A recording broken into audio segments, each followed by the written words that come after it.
Karena kalau sudah Allah Subhanahu wa taala dilibatkan untuk menyelesaikan masalah-masalah besar diuraikan, masalah kecil lebih mudah diselesaikan.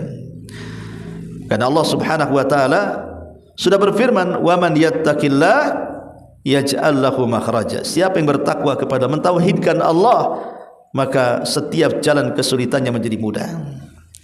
Ma'asyiral muslimat yang dimuliakan Allah Subhanahu wa taala. Jadi pengaruh tauhid ini sangat besar sekali. Maka nasihat pengarang agar kita terus mendengung-dengungkan tauhid, mengajarkan tauhid, mendakwahkan tauhid, minimalnya Bu untuk keluarga. Untuk keluarga. Mungkin anak-anak kita sudah bisalah kita dakwahi, belum tentu orang tua kita, atau ipar-ipar kita, atau saudara-saudara kita, atau kerabat-kerabat kita. Karena banyak kisah-kisah orang-orang yang sudah hijrah. Ustaz saya ini alhamdulillah sudah dapat hidayah, masuk sunnah, belajar tauhid. Tapi orang tua saya ini masih suka datang ke dukun. Ini tugas kita, anak mendakwai orang tua. Orang tua saya ini masih percaya dengan kelenak-kelenik itu. Itu tugas kita. Oh, saudara kita ini masih suka ke kuburan minta-minta. Itu tugas kita. Tugas kita adalah mengajak mereka, menarik mereka, jangan sampai masuk ke dalam kubangan kesyirikan. Tarik mereka ke dalam tauhid. Sebagai bentuk daripada pengamalan firman Allah Azza wa Jalla, "Qu anfusakum wa ahlikum nar." Jaga diri kalian dan keluarga kalian dari api neraka. Dan menjaga keluarga dari api neraka yang paling besar yang memungkinkan orang masuk surga dan terhindar dari neraka adalah tauhid. Jaga keluarga kita dari tauhid. Jangan sampai di antara anak kita menyimpang tauhidnya, karena akan fatal kalau sampai menyimpang tauhidnya.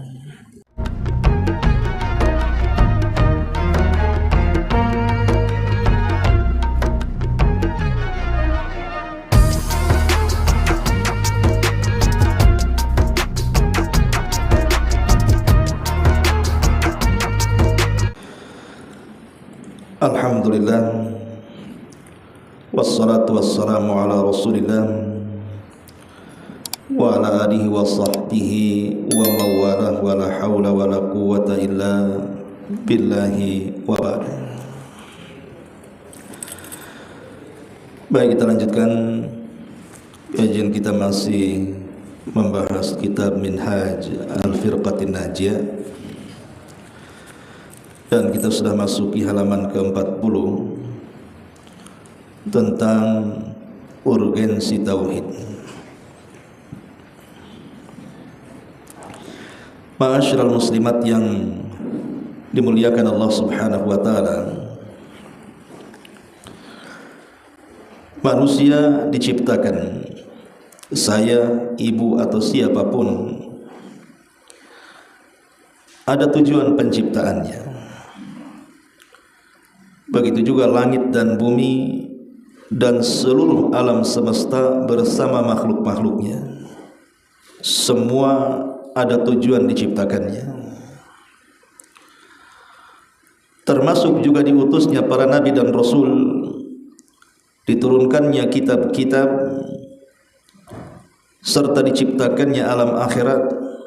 Itu semua ada tujuannya. Tujuannya adalah dari penciptaan itu semuanya dalam rangka mentauhidkan Allah Subhanahu wa taala. Makanya Imam Ibnul Qayyim rahimahullahu taala ketika memberikan catatan terhadap urgensi tauhid, beliau mengatakan kalimatan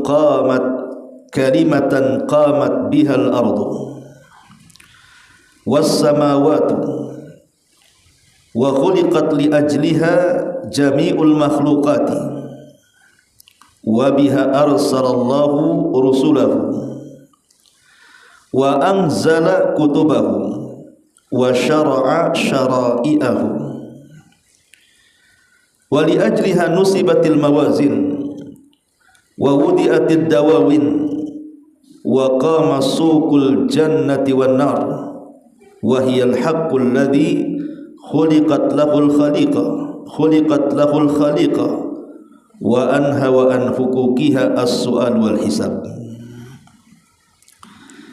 Kata Imam Ibnul Qayyim rahimahullahu ta'ala, tauhid atau kalimat la ilaha illallah adalah sebuah kalimat yang dengan kalimat itu langit dan bumi bisa tegak, yang dengan kalimat itu seluruh makhluk-makhluk Allah subhanahu wa ta'ala diciptakannya, yang dengan kalimat itu Allah mengutus para utusannya dan menurunkan kitab-kitabnya dan mensyariatkan syariat-syariatnya. Dengan sebab itu pula maksudnya tauhid, ditancapkan timbangan-timbangan, diletakkan lembaran-lembaran dan tegaknya pasar surga dan neraka, karena dia adalah kalimat kebenaran yang dengannya diciptakan semua makhluk, dan karenanya dan karena hak-hak tauhid kelak ada soalan dan hisab di hadapan Allah subhanahu wa ta'ala. Dari kata-kata Imam Ibnul Qayyim rahimahullahu ta'ala ini, sudah terang dan tegas bagi kita tentang pentingnya tauhid. Karena itu tujuan diciptakannya alam semesta dan tujuan diciptakannya kita semua. Makanya Allah subhanahu wa ta'ala mengatakan, wa ma khalaqtul jinna wal insa illa liya'budun. Tidaklah kami ciptakan jin dan manusia kecuali tujuannya hanya untuk mentauhidkan Allah subhanahu wa ta'ala. Lah dalam kitab ini pengarang ingin menjelaskan betapa luar biasanya tauhid di mata kita kaum muslimin. Pertama kata beliau, sesungguhnya Allah subhanahu wa ta'ala menciptakan segenap alam agar mereka menyembah Allah subhanahu wa ta'ala. Termasuk Allah mengutus para rasul untuk menyeru semua manusia agar mengesahkan Allah juga. Bahkan Al-Quran Al-Karim dalam banyak suratnya menekankan tentang arti pentingnya tauhid, bahkan menjelaskan bahaya lawan daripada tauhid kesyirikan kepada manusia. Saking pentingnya tauhid ini sampai Allah subhanahu wa ta'ala menjadikan tujuan penciptaan seluruh makhluknya, tujuan diutus para nabinya, tujuan diturunkan kitab-kitabnya, tujuan diciptakan akhirat dan segala macam peristiwanya. Kalau ini bukan sesuatu yang penting, maka mana lagi yang lebih penting dibandingkan tauhid? Ini yang pertama. Yang kedua, semua para rasul memulai dakwahnya, maksudnya mengajak umatnya untuk mentauhidkan Allah subhanahu wa ta'ala, sejak zaman Nabi Adam sampai Nabi kita Muhammad sallallahu alaihi wasallam. Karena tidaklah Allah subhanahu wa ta'ala mengutus pada tiap-tiap umat ini seorang utusan, melainkan mereka ditugaskan untuk menyeru umatnya esakan Allah, tauhidkan Allah, dan jauhi sesembahan selain daripada Allah subhanahu wa ta'ala. Sebagaimana Allah mengatakan, walaqad ba'athna fi kulli ummatir rasulan ani'budullaha wajtanibut taghut. Tidaklah kami utus pada tiap-tiap umat ini seorang utusan, kecuali utusan ini mengajak umatnya ani'budullah, agar mereka menyembah Allah, mentauhidkan Allah, mengesahkan Allah, wajtanibu taghut, dan menjauhi sesembahan selain daripada taghut. Dan juga firman-Nya sebagaimana dicantumkan dalam kitab ini, wa ma arsalna min qablika min rasulin illa nuhi ilaihi annahu la ilaha illa ana fa'budun. Dan kami tidak mengutus seorang rasul pun sebelum kamu, melainkan kami wahyukan kepadanya bahwasanya tidak ada sesembahan yang berhak kecuali aku, maka sembahlah diriku. Dari sini kita tahu bahwa semua para nabi, semua para rasul, tidak ada dakwah mereka kecuali mengajak umatnya untuk mentauhidkan Allah. Maka tauhid itu adalah prioritas utama dalam berdakwah. Sebelum mendakwahkan yang lainnya, dakwahkan dulu tauhid. Makanya nasihat Luqman Al-Hakim, sebagaimana disyaratkan dalam surah Luqman. Bagaimana Luqman menanamkan tauhid kepada keluarganya, di mana Luqmanul Hakim mengatakan kepada anaknya, ya bunayya la tusyrik billahi innasyirka la dzulmun adzim. Wahai putraku, kata Luqman, jangan sekutukan Allah, artinya esakan Allah, karena kesyirikan itu kezaliman yang sangat besar. Lihat bagaimana Luqman memberikan contoh kepada kita bahwa yang pertama diajarkan kepada keluarga kita adalah tauhid. Makanya Nabi Ibrahim alaihi salatu wassalam bagaimana dengan lembutnya menasihati ayahandanya, ya abati lima ta'bud ma la yasma wa la yubsir wa la yughni anka syai'a. Wahai ayahku, kata Ibrahim, kenapa engkau menyembah Tuhan, bahkan dia tidak bisa mendengar, dia tidak bisa melihat, bahkan tidak bisa memberikan kecukupan kepadamu. Jadi semua para nabi dan rasul berusaha untuk mendakwahkan pertama kali keluarganya ke dalam tauhid, kemudian mengajak umatnya ke dalam tauhid. Maka kita juga harus sama, tanamkan tauhid ini untuk diri kita pribadi, kemudian tularkan kepada keluarga, tetangga dan teman-teman yang mungkin bisa kita dakwahi. Ma'asyiral muslimat yang dimuliakan Allah Subhanahu wa taala, bukti bahwa tauhid ini penting. Nabi sallallahu alaihi wasallam mendidik para sahabatnya kepada tauhid sejak kecil. Contoh umpamanya hadis Abdullah ibn Abbas di sini. Abdullah ibn Abbas ketika berjumpa dengan Rasul itu usianya masih belia, Bu, 10 tahunan. Tapi Nabi SAW sudah menanamkan kepada Ibnu Abbas yang usianya 10 tahun pendidikan tauhid. Apa kata Nabi SAW di sini? Idza sa'alta fas'alillaha wa idza sta'anta fasta'in billah. Wahai Ibnu Abbas, bila kamu meminta, mintalah langsung kepada Allah. Dan bila kamu memohon pertolongan, mohonlah pertolongan langsung kepada Allah. Lihat bagaimana Rasul menanamkan nilai-nilai tauhid kepada Ibnu Abbas. Jangan meminta kepada selain Allah. Jangan percaya dengan dukun-dukun, tangkal-tangkal, jimat-jimat, atau datang ke kuburan para wali meminta-minta, atau ke tempat-tempat keramat yang diyakini kekeramatannya. Nabi SAW dengan tegas mengajarkan Ibnu Abbas, kalau kau minta sesuatu langsung kepada Allah. Kenapa? Karena hanya Allah yang bisa mengabulkan setiap permintaan kita. Selain Allah tidak akan sanggup mengabulkan permintaan kita. Walaupun satu dunia berdiri di sebuah tempat, kemudian hidup orang awal sampai yang akhir, bahkan berdiri juga jinnya, dari jin yang pertama sampai jin yang terakhir, kemudian masing-masing manusia dan jin ini meminta kepada Allah Subhanahu wa taala sesuai dengan masing-masing permintaannya, maka Allah Subhanahu wa taala pasti akan memberikan seluruh permintaan manusia dan jin tersebut, dan hanya membutuhkan satu tetes di ujung jari untuk mengabulkannya. Karena Allah itu kaya. Kekayaan yang diberikan kepada manusia, yang menjadi kebanggaan rebutan manusia, itu hanya setetes di ujung jari, hanya setetes di ujung jarum yang dicelupkan ke air lautan. Kekayaan itu seluas samudra, itulah kekayaan Allah. Sementara yang diberikan itu hanya setetes di ujung jarum, itulah kekayaan diperebutkan manusia di dunia. Ma'asyiral muslimat yang dimuliakan Allah Subhanahu wa taala. Yang ketiga,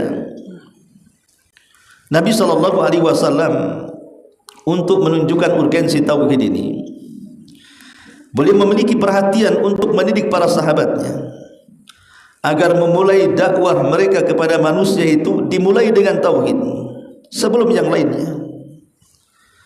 Contohnya adalah ketika Nabi SAW mengutus Mu'adz ke Yaman, Mu'adz bin Jabal radhiyallahu anhu ke negeri Yaman. Apa kata Rasul? Ya Mu'adz, falyakun awwalu ma tad'u ilaihi syahadata an la ilaha illallah, wa fi riwayatin ila an yuwahhidullaha. Wahai Mu'adz, hendaknya yang pertama kali kamu serukan kepada mereka, orang-orang penduduk Yaman itu, adalah persaksian bahwasanya tidak ada sesembahan yang berhak disembah kecuali Allah. Dalam riwayat, agar mereka mentauhidkan Allah. Lihat bagaimana Rasul mengajarkan pendidikan kepada para sahabat untuk memulai dakwahnya dengan tauhid. Ini menunjukkan pentingnya tauhid. Kemudian yang keempat, bahwa tauhid tercermin dalam kesaksian bahwa tidak ada sembahan yang berhak disembah melainkan Allah, dan Muhammad adalah utusan Allah. Maknanya tidak ada yang berhak disembah selain Allah, dan tidak ada ibadah yang benar kecuali apa yang diajarkan Rasulullah sallallahu alaihi wasallam. Kalimat syahadah atau syahadatain inilah yang bisa memasukkan orang kafir ke dalam Islam, karena ia adalah kunci surga itu sendiri. Ia akan mengantarkan orang yang mengikrarkannya ke dalam surga selama dia tidak merusaknya dengan perbuatannya, semisal kesyirikan ataupun kekufuran. Maksudnya, kata pengarang, yang dimaksud tauhid di sini artinya dua kalimat syahadat. Dakwahkanlah dua kalimat syahadat ini kepada manusia. Dua kalimat syahadat itu artinya persaksian bahwa tidak ada sembahan yang berhak disembah kecuali Allah, dan persaksian bahwa Muhammad adalah utusan Allah. Adapun persaksian bahwa tidak ada sembahan yang berhak disembah kecuali Allah Subhanahu wa taala, agar kita memurnikan ibadah hanya kepada Allah Subhanahu wa taala dengan penuh keikhlasan. Adapun meyakini bahwa Muhammad adalah hamba dan utusannya, supaya kita tidak menyembah Allah kecuali lewat ajaran yang diajarkan Rasulullah sallallahu alaihi wasallam. Karena yang memahami Allah itu hanya para nabi, yang mengetahui Allah juga para nabi. Lewat merekalah kita bisa mengenal Allah dan bagaimana cara menyembahnya, supaya kita lebih bisa mentauhidkan Allah Subhanahu wa taala. Kemudian yang kelima, orang-orang kafir Quraisy bahkan pernah menawarkan kepada Rasul kekuasaan, harta benda, istri, dan lain-lainnya dari kesenangan dunia, tetapi dengan syarat beliau meninggalkan dakwah tauhid, tidak lagi menyerang berhala-berhala. Rasul sallallahu alaihi wasallam dengan tawaran itu tidak menerimanya, bahkan seluruh tawaran ditolaknya. Tidak ada yang diterima Nabi sallallahu alaihi wasallam. Bahkan beliau malah terus melanjutkan dakwah tauhid. Maka tidak mengherankan dengan sikap tegas itu beliau bersama segenap para sahabatnya menghadapi banyak gangguan dan siksaan dalam perjuangan dakwah, sampai datang pertolongan Allah dengan kemenangan dakwah tauhid setelah berlalunya masa 13 tahun. Sesudah itu kota Mekah ditaklukkan dan berhala-berhala dihancurkan. Maka beliau pun kemudian membacakan ayat, wa qul ja'al haq wa zahaqal batil innal batila kana zahuqa.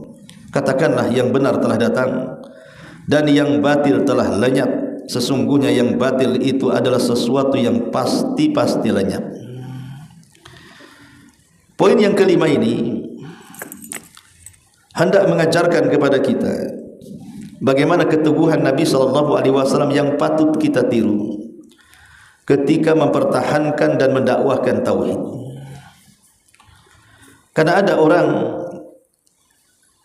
yang ketika mulai mendakwahkan tauhid kemudian ditentang oleh keluarganya, tetangganya, kerabatnya, langsung putus asa, kemudian diam 1000 bahasa dan tidak mau lagi mendakwahkannya.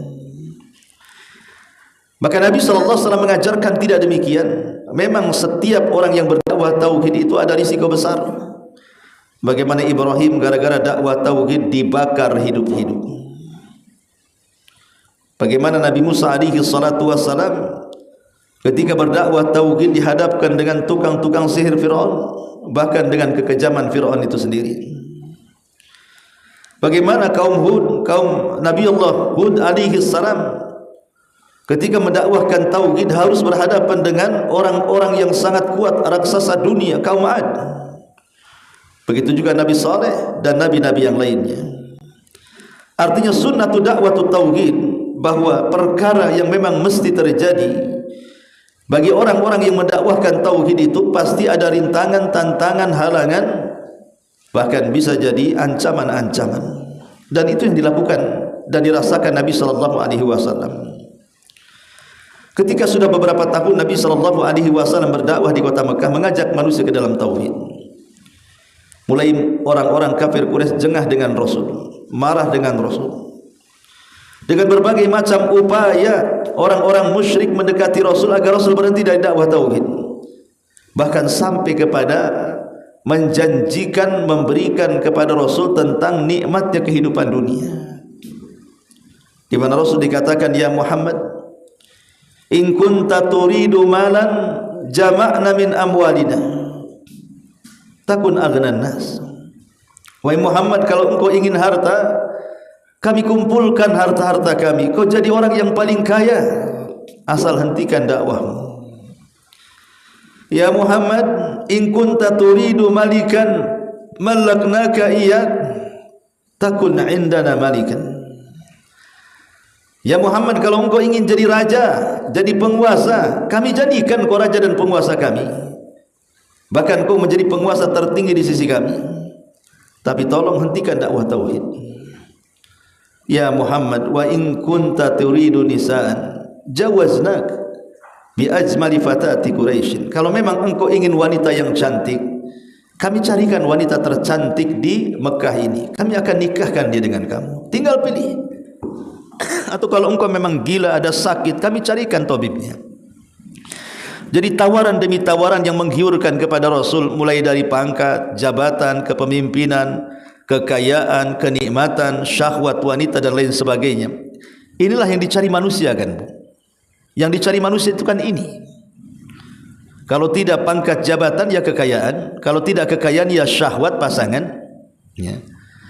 Artinya bahwa seluruh kenikmatan dunia itu disodorkan kepada Nabi sallallahu alaihi wasallam. Engkau bisa menjadi orang kaya, engkau bisa menjadi pejabat, engkau bisa menikahi wanita-wanita cantik, asal satu, tinggalkan dakwahmu. Jangan celak lagi berhala kami. Tapi Nabi sallallahu alaihi wasallam mengajarkan kepada kita istiqamah di atas tauhid dan mengatakan sesuatu yang membuat orang-orang Quraisy itu terkaget-kaget. Karena balasan Nabi sallallahu alaihi wasallam tidak tergiur dengan perkara-perkara dunia. Nabi tetap mendakwahkan dakwah tauhid sehingga menjadi marah dan emosi orang-orang Quraisy ini. Tapi dari sini kita tahu bahwa bagaimana keteguhan Nabi sallallahu alaihi wasallam membuahkan hasil. Sampai pada waktunya dakwahnya menyebar, bukan hanya di Madinah, bahkan di tempat kelahirannya Mekah, sampai akhirnya Allah tampakkan kemenangan dakwah tauhid dengan dihancurkannya berhala-berhala di Mekah dan dikuasainya tanah Mekah atau disebut dengan Fathu Makkah. Ini yang kelima dan yang terakhir. Tauhid adalah tugas setiap muslim. Dalam hidupnya, seorang muslim memulai hidupnya dengan tauhid dan juga meninggalkan hidup ini pula dengan tauhid. Tugasnya di dalam hidupnya adalah berdakwah dan menegakkan tauhid, karena tauhid mempersatukan orang-orang beriman dan menghimpun mereka dalam satu wadah kalimat tauhid. Kita memohon kepada Allah semoga menjadikan kalimat tauhid sebagai akhir dari ucapan kita di dunia, serta mempersatukan umat Islam dalam satu wadah kalimat tauhid. Pengarang ingin menasihati kepada kita bahwa manusia, terutama seorang muslim, haruslah hidup dari lahir di atas tauhid. Kemudian meninggal pun harus di atas tauhid. Dan selama hidup pun harus menyebarkan tauhid dan menyatukan umat pun di atas tauhid. Itulah tujuan kita ini. Mulai dari kita hidup mentauhidkan Allah, kita mati mentauhidkan Allah, dalam hidup kita mendakwahkan tauhid kepada Allah, dan di akhirat kita akan mendapatkan hasil dari dakwah tauhid itu sendiri. Ma'asyiral muslimat yang dimuliakan Allah Subhanahu wa taala, tapi kenyataannya di masyarakat karena mereka mungkin tidak mengaji, jarang hadir di majelis ilmu, ya. Kadang-kadang lihat bagaimana tertipunya sebagian orang dengan dunia perdukunan. Datang ke dukun, pengen istrinya hamil. Akhirnya malah diperkosa dukunnya dengan nama ritual kehamilan. Padahal yang didatangi dukun cabul. Ada orang yang minta pangkat dan jabatan, datang ke dukun dengan mahar yang tinggi. Berakhir dapat jabatan tidak dapat, pangkat juga tidak diraih, uang juga raib di gondol dukun. Ada orang yang yakin bahwa ada orang yang bisa menggandakan uang. Akhirnya rame-ramelah datang kepada orang yang bisa menggandakan uang. Itu sebenarnya kesannya malas. Orang ini kan malas, Bu, enggak mau kerja. Sehingga dia nyari jalan pintas tapi tak pantas. Datang ke dukun minta digandakan uang. Uang dukunnya berganda, uang dia pula tak berganda-ganda. Karena penipuan. Lah ini kenapa sampai terjadi seperti ini? Orang masih gandrung dengan jimat dan tangkal, yakin dengan kuburan-kuburan. Lah ini karena dangkalnya tauhid. Sekali lagi, harusnya orang hidup itu hidup karena tauhid, mati karena tauhid. Dalam perjalanan hidup juga harus mendakwahkan tauhid, sehingga kita betul-betul mampu menyatukan kalimat kaum muslimin di atas wadah tauhid. Ma'asyiral muslimat yang dimuliakan Allah Subhanahu wa taala, ini di antara urgensi daripada tauhid itu sendiri. Kemudian selanjutnya yang ke-43, keutamaan tauhid. Apa saja keutamaan orang yang mentauhidkan Allah Subhanahu wa taala? Disebutkan di dalam surah Al-An'am di sini 82. Alladzina amanu wa lam yalbisu imanahum bidzulmin ulaika lahumul amnu wa hum muhtadun. Orang-orang yang beriman, artinya mentauhidkan Allah dan tidak mencampurkan iman atau tauhid mereka dengan kezaliman alias kesyirikan, mereka itulah orang-orang yang dapat keamanan, aman di dunia dan akhirat. Dan mereka adalah orang-orang yang mendapatkan petunjuk. Orang yang bertauhid tidak mungkin sesat, karena Allah akan memberikan petunjuk ke jalan yang hak. Abdullah bin Mas'ud meriwayatkan, ketika ayat ini turun, banyak umat Islam yang merasa sedih dan berat. Mereka berkata kepada Rasul, Rasul, siapa di antara kita yang tidak berlaku zalim terhadap dirinya? Sementara syarat mendapatkan keamanan dan hidayah itu harus tidak mencampur adukan iman dan zalim. Siapa yang tidak zalim? Kami pasti pernah melakukan kezaliman pada diri sendiri. Kalau begitu kami tidak mendapatkan keamanan dong, tidak mendapatkan hidayah dong. Maka Nabi SAW mengatakan, laisa dzalik innama huwa syirkun. Laisa dzalik innama huwa syirkun. Alam tasma'u qaula Luqman libnihi ya bunayya la tusyrik billahi inna syirka la dzulmun azim. Yang dimaksud bukan kezaliman itu, kata Rasul, tapi kezaliman yang dalam ayat ini maksudnya kesyirikan, bukan zalim kepada diri sendiri. Karena siapa yang lepas dari zalim kepada diri sendiri? Orang kurang tidur saja itu namanya zalim, Bu, kepada diri sendiri, ya. Jadi kata Rasul bukan itu maksudnya kezaliman itu, tapi yang dimaksud kezaliman di sinilah kesyirikan. Apakah kalian belum mendengar nasihat Luqman kepada putranya? Wahai putraku, janganlah kamu menyekutukan Allah. Sesungguhnya mempersekutukan Allah adalah syirik, dan itulah sebenar-benar kezaliman yang sangat besar. Ayat ini, kata pengarang, memberi kabar gembira kepada orang-orang yang beriman, yang mengesahkan Allah, yang tidak mencampur adukan antara iman dan syirik, serta menjauhi segala bentuk perbuatan syirik. Sungguh mereka akan mendapatkan keamanan sempurna di dunia. Maksudnya keamanan sempurna di dunia dan keamanan sempurna dari siksa Allah di akhirat. Dan mereka itulah orang-orang yang mendapatkan petunjuk di dunia dan petunjuk di akhirat. Ini yang pertama, bahwa keutamaan tauhid membawa keamanan dan membawa hidayah. Dan dua perkara ini nikmat besar, Bu. Siapa sih yang tidak ingin aman? Aman dari musibah, aman dari azab kubur, aman dari kedahsyatan padang mahsyar, aman tidak mengambil catatannya dengan tangan kirinya, aman timbangannya kebaikannya lebih berat, aman dia bisa masuk surga. Siapa yang tidak ingin aman dari itu semuanya? Aman dari neraka dan masuk surga, aman dari siksa dan mendapatkan nikmat. Semua menginginkan keamanan itu. Lalu bagaimana cara meraih keamanan itu? Tauhid. Tauhid itulah yang membimbing kita kepada keamanan. Yang kedua, petunjuk. Siapa yang ingin mendapatkan petunjuk? Semua ini ingin mendapatkan petunjuk, kan? Karena banyak orang yang tersesat tidak mendapatkan petunjuk. Karena petunjuk inilah mengarah kepada kebahagiaan dunia dan akhirat kita. Lah petunjuk juga tidak bisa didapati kecuali dengan tauhid, itu maksudnya. Ini keutamaan yang pertama. Keutamaan yang kedua, Rasul mengatakan al-imanu bid'un wa sittuna syu'batan. Fa afdaluha qaulu la ilaha illallah wa adnaha imatatul adza anit tariq. Iman itu lebih dari 60 cabang. Cabang yang paling utama adalah la ilaha illallah, dan cabang yang paling rendah adalah menyingkirkan sesuatu yang mengganggu manusia dari jalan. Ma'asyiral muslimat yang dimuliakan Allah Subhanahu wa taala, dan tentunya bukan hanya dua ini saja. Banyak keistimewaan tauhid. Tapi yang ingin saya jelaskan sedikit sebagai tambahan dari apa yang ada di kitab ini.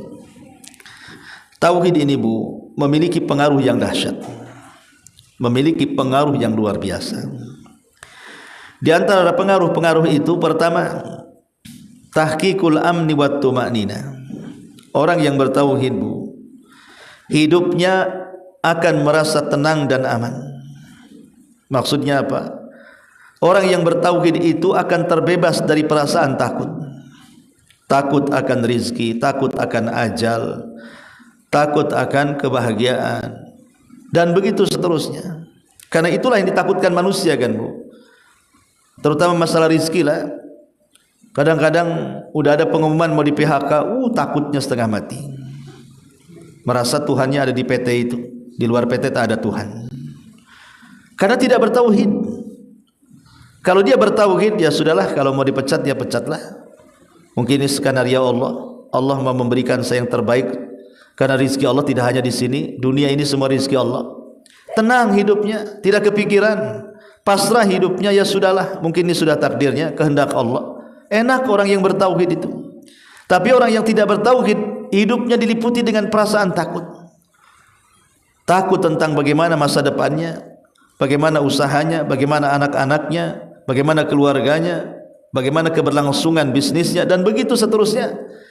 Jadi hidup tidak tenang. Itulah orang yang tidak bertauhid. Lah orang yang bertauhid itu pengaruhnya membawa ketenangan. Yang kedua, tauhid ini bisa melapangkan dada. Karena hanya orang yang bertauhid tidak ada keraguan dalam dadanya. Hanya orang yang bertauhid tidak mungkin was-was setan masuk ke dalam hatinya. Tapi sebaliknya, orang yang tidak bertauhid, disitulah setan menembus hatinya dan membuat was-was. Dengan was-was inilah akhirnya tidak pernah luas dadanya, disempitkan terus dadanya. Dibuat was-was. Was-was tentang bagaimana perjalanan hidup yang akan dilaluinya. Was-was dia. Apa yang besok saya akan makan, apa yang besok saya harus lakukan, macam mana saya mencari ini, itu, dan lain sebagainya. Was-was, tidak pernah tenang. Kemudian juga yang ketiga, taharruj minal ubudiyati li ghairillah. Orang yang bertauhid itu hakikatnya orang yang merdeka. Tapi orang yang tidak mentauhidkan Allah, hakikatnya budak. Budak berhala, budak hawa nafsu, budak harta. Tapi orang yang mentauhidkan Allah merdeka. Karena harta bisa ditundukkannya, kekayaan bisa ditundukkannya, apapun bisa ditundukkannya. Kalau orang sudah merdeka dalam ubudiyah, hanya menyembah kepada Allah saja dan tidak menyembah kepada selainnya, maka hidupnya akan tenang, tidak tergantung dengan selain Allah Subhanahu wa taala. Kemudian yang keempat, al-hidayatu was-salahus suluk. Orang yang mentauhidkan Allah itu pasti dapat hidayah. Bukan hanya hidayah, akhlaknya pun baik. Bukan hanya hidayah, tapi akhlak suluknya itu juga baik. Karena tauhidlah yang kemudian menjadikan seseorang menjadi akhlak yang baik itu. Tidak suka maksiat, tidak suka kefasikan, tidak suka kemunafikan. Akhirnya dia jadi baik. Ya.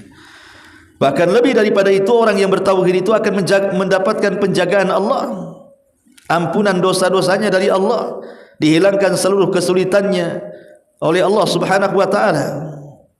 Jadi banyak sebenarnya fadilah-fadilah dan keutamaan orang yang bertauhid.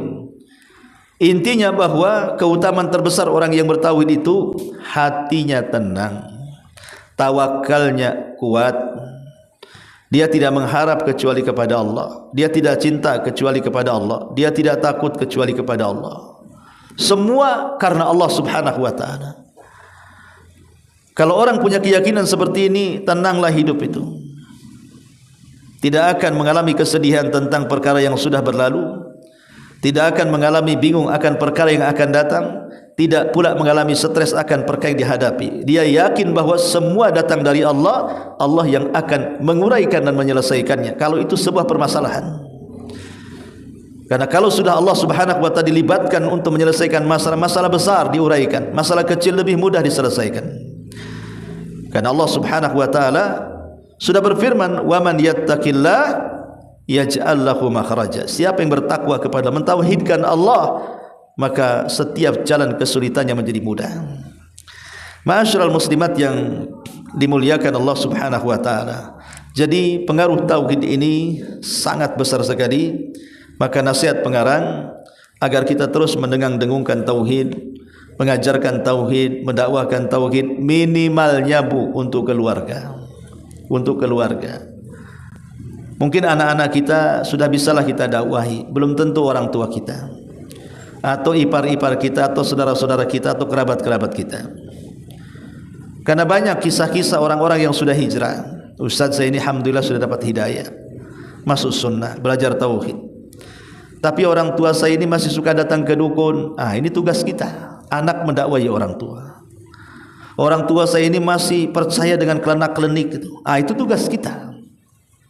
Oh, saudara kita ini masih suka ke kuburan minta-minta. Itu tugas kita. Tugas kita adalah mengajak mereka, menarik mereka jangan sampai masuk ke dalam kubangan kesyirikan. Tarik mereka ke dalam tauhid.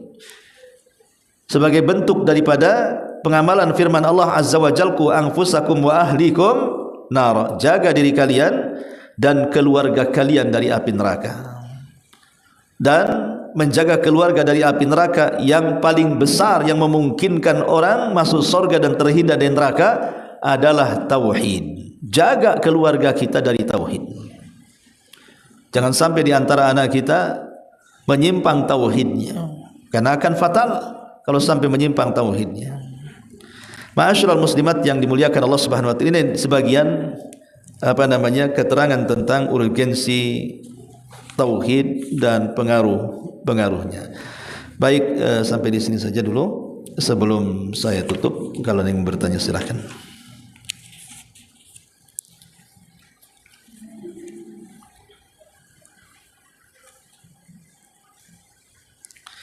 Tidak ada? Alhamdulillah. Berarti kajian sudah diliburkan Bu ya? Masih ada satu pertemuan lagi atau libur? Nanti baru mau dibahas Ustaz. Karena di depan kan tanggal merah nanti ada kegiatan juga. Sepertinya libur. Berarti ini kajian terakhir ya? Iya. Berarti nanti ketemunya setelah Idul Fitri ya. Ramadan nggak ada kajian kan? Belum dibicarakan. Ya udah, kita tunggu saja. Nggak apa-apa. Ya mungkin minggu pertama Ramadan tidak apa-apa libur dulu. Kalau memang ada niat untuk buat kajian bulan Ramadan, mungkin setelah lewat seminggu Ramadan. Baik, itu saja. Subhanaka bihamdika asyhadu an la ilaha illa anta astaghfiruka wa atubu ilaik. Allahu taala alam. Assalamualaikum warahmatullahi wabarakatuh.